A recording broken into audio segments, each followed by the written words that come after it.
បាទសួរបងអញ្ចឹងសម្រាប់ការព្យាបាលជំងឺដូងបាទបងមកទៅដល់ថ្ងៃនេះបើព្យាបាលយើងជាបាន2ថ្ងៃបងណា2 3ថ្ងៃហ្នឹងណាសាច់ជាបាទយ៉ាដែរសាច់ជាបើយើងសម្អាតហើយជា3ថ្ងៃនេះ3ថ្ងៃនេះហើយអញ្ចឹងរយៈពេលបើគិតដល់ថ្ងៃនេះចូលថ្ងៃទី8ទី9ថ្ងៃហើយដែលយើងសម្រាប់មកព្យាបាលបងបាទអញ្ចឹងសម្រាប់បងយ៉ាងម៉េចដែរអំពីទំនុកចិត្តពីការព្យាបាលពីខ្ញុំទៅបងទៅយ៉ាងម៉េចខ្ញុំសួរចំណុចហ្នឹងមកទំនុកចិត្តរបស់ខ្ញុំការវិព្យាបាលចាប់ពីថ្ងៃដំបូងបើការទំនុកចិត្តហ្នឹងឃើញថាព្យាបាលមកវាធូរមែនបាទធូរពិតប្រាកដហើយអ្វីដែលពីមុនដែលខ្ញុំមុនព្យាបាលខ្ញុំមកហ្នឹងគឺខ្ញុំធ្លាប់ព្យាបាលដែរប៉ុន្តែគាត់ថាវាខ្ញុំមើលទៅព្យាបាលដូចវាអត់ត្រូវវាអត់ជាវាអត់ធូរអញ្ចឹងណាបាទអត់ធូរស្បើយអត់ធូរទេអញ្ចឹងបានខ្ញុំគាត់មកគ្រូឯងទៅវាឃើញថាវាជាក់ស្ដែងក្នុងកំឡុងពីព្យាបាលមកហ្នឹងគឺសរុបទៅវា7 8ថ្ងៃ9ថ្ងៃបាទអញ្ចឹងវាឃើញថាជាមែនបាទប៉ុន្តែគាត់ថាវានៅតិចបន្តួចហ្នឹងដូចថាយើងវានៅមានរបួសស្នាមបាទនឹងតិចបន្តួចវានៅផ្សារអីតិចបន្តួចទេបាទប៉ុន្តែឃើញថាពីមុនមកវាបាក់បត់ជើងអីបត់ជើងអត់ចេញអញ្ចឹងវាឥឡូវនេះវាបត់ជើងធម្មតាស្រួលធម្មតាបាទចឹងនៅក្នុងវីដេអូនេះខ្ញុំសូមបញ្ជាក់ទៅកាន់បងប្អូនអ្នកដែលកើតជំងឺឬដងបាតទាំងអស់ជំងឺឬដងបាតយើងមានខាងក្នុងនិងខាងក្រៅតែសម្រាប់បងក៏កើតជំងឺខាងក្នុងគឺមើលឃើញទេហើយគាត់មានជំងឺ2ទៀតអញ្ចឹងខ្ញុំសូមបញ្ជាក់អ្នកកើតជំងឺឬដងបាតឬមួយហៅថាជំងឺក្លន់អញ្ចឹងគាត់កើតជំងឺក្លន់ផងឬដងបាតផងអញ្ចឹងពេលដែលគាត់ទៅព្យាបាលកន្លែងគេជាទូទៅអ្នកជំងឺខ្លះក៏កើតក្លន់ទៅព្យាបាលទៅគាត់ទន់លាមកអញ្ចឹងទៅគាត់ថាធូរអញ្ចឹងទៅប៉ុន្តែគាត់នេះទៅព្យាបាលក្លន់ហើយក៏នៅតែមិនអាចបត់ជើងបានដែរដោយសារតែគាត់មានជំងឺឬដុំបាល់ខាងក្នុងមើលមិនឃើញគាត់បត់ជើងអត់ចេញទេហើយជំងឺក្លន់គាត់ក៏អត់ជាដែរគឺបត់ជើងអត់ចេញគឺចាស់ឡើងលើអញ្ចឹងគាត់មកជួបខ្ញុំអ្វីដែលពិសេសឥឡូវខ្ញុំបងអាចជួយបញ្ជាក់កន្លែងពិសេសទៅលើឆ្នាំ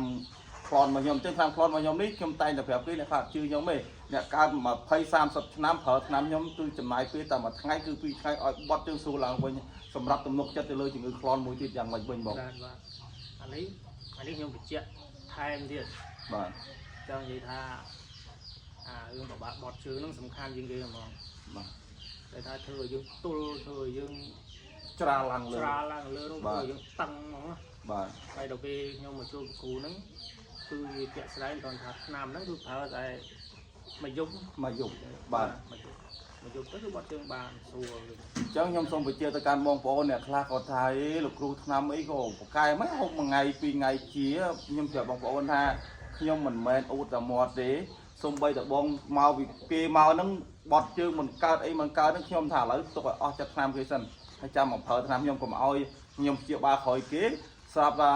ដល់ពេលជាងតំណងជាមកពីគ្រូគេអញ្ចឹងខ្ញុំទុកឲ្យគាត់ទៅអស់ចិត្តគាត់នៅលេងសុខហើយខ្ញុំឲ្យហូបតែមួយល្ងាចទេយប់ឡើងគឺបាត់ជើងធម្មតាអញ្ចឹងអ្នកដែលបញ្ហាជំងឺក្លន់ឬដុំបាតអីបើសិនជាកុំឲ្យចង់ឲ្យថាកុំឲ្យចំណាយលុយច្រើនដងកុំឲ្យប្រើនេះគាត់មកអន់កើតឡើងវិញប្រើនោះមកអន់កើតឡើងវិញមកជួបខ្ញុំ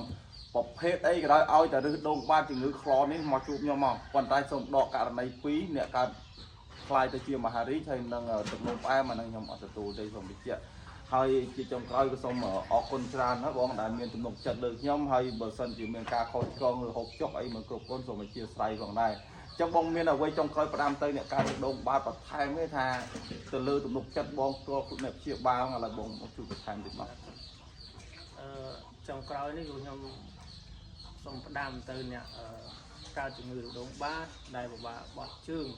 សំខាន់គឺបត់ជើងអត់ចេញអញ្ចឹងបើមានជំងឺដូចខ្ញុំបត់ជើងអត់ចេញហើយគឺទុកពិបាកបត់ជើងគឺរត់ឆ្នាំខ្ញុំកើតច្រើនឆ្នាំហើយអញ្ចឹងបើសិនជាបងប្អូនណាដែលមានជំងឺបែបហ្នឹងសូមជួយមកកន្លែងលោកគ្រូនឹងមកខ្ញុំជឿជាក់លើគាត់100%មកដល់ជាបាទបងបាទខ្ញុំផ្ដាំពិតប្រាកដអត់បាទអញ្ចឹងខ្ញុំសូមមកបញ្ជាក់បន្តិចទៀតថា